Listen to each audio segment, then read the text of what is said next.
Welcome to episode 29 of the 2-Minute Warning. Back on the table, Antonio Brown. Earlier this week, we talked about Antonio Brown and the speculations of him signing with Seattle. Turns out today, October 23rd, he signs with the Tampa Bay Buccaneers. What does that mean for the Tampa Bay Buccaneers? I heard news Antonio Brown was heading to Tampa and still had Seattle in mind, but once he got to Tampa, I guess when you meet Tom Brady, when you see Tom Brady in person, you see the Bucs receiving core in person, Antonio Brown said, "This is me. I see a Super Bowl coming here. I'm going to stay here." I think it's a great sign for Antonio Brown. Depending on his motives, I don't know if he's trying to get back in the league just because he misses it, if he's chasing a Super Bowl ring, if he's chasing a check. I'm not sure. If he's chasing a check, I can see a lot of drama coming again, but if he's looking to just play with Tom Brady, win a Super Bowl, he's going to be great. I don't want him to create drama like Terrell Owens, one of the best receivers ever, always created drama in the locker room, was issues everywhere on and off the field except for the 60 minutes he played in the game. Antonio Brown, if he's in check, Bucs, I think, are Super Bowl contenders 100%. Yeah, I think this is a great sign for both AB and the Tampa Bay Buccaneers. I think it makes sense for him to want to play here just because it's a team with a lot of veterans that has experience that a lot of people can see them going deep in the playoffs. And I think it's a great sign for the Buccaneers to pick him up for the remainder of this year just because I think he has the potential to be a great player. Now they're kind of taking a gamble on him. He hasn't played in the league for over a year.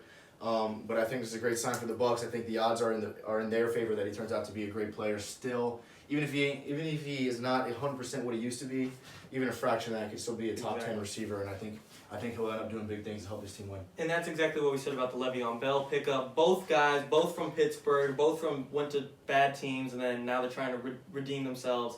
They could both come back and be top 10 players at the position, if not possibly top 5.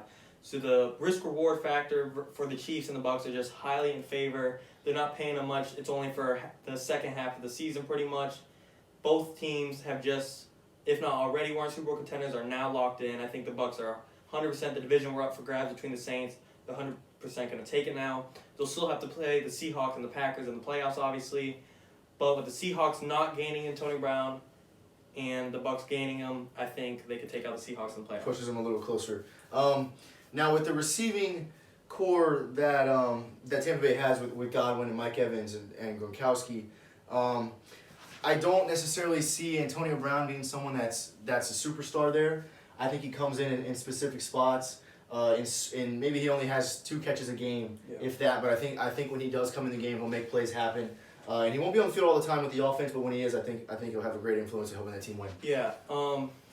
100% on paper, not considering age and injuries, this is probably the best receiving core Tom Brady's ever dealt with. He's obviously had Randy Moss and set those records in 2007, but that year the wide receiver depth chart wasn't as deep as this one with his height within Mike Evans and Gronk, and then his speed and route running with Antonio Brown. He might have lost his speed a little bit, but his hands are arguably the best on the team still. It's very interesting. I think Tom Brady's going to love it. Bruce Arians is going to love it. I would say right now, Bucs are in the lead for the Super Bowl ring. Yeah, I'd say Tom Brady is in. I mean, if you look at the way the situation he was in last year in New England, where he got such a bad rap for being old, whatever, because he had no receivers to throw the ball to go in this year when he's got 4 arguably top 10 receivers in the league. I think Tom Brady's in heaven with this, and it just got a little bit better. So I'm excited to see the big things that actually, team when Tom Brady signed at the Buccaneers, he told the team he was in talks with Antonio Brown and bringing him there, but Bruce Arians initially denied it due to the allegations with Antonio Brown, which is understood. But now that the suspensions are over, Bruce Arians said, "Let's rock and roll. Let's sign him. We got him. Let's win a Super Bowl." Yeah, it is still a gamble for this team, just in the sense that they could end up getting a bad reputation for Antonio Brown doing stupid things off the field, which he has proved that he's done in the past. So that's not off the table, but like you said, the risk to reward potential here is in the Bucs' favor because the addition he can be for this team, if it goes their way, can be far outweighed by his off the field behavior. 100%. Yep. Sounds good. 2-minute warning. 2 minutes.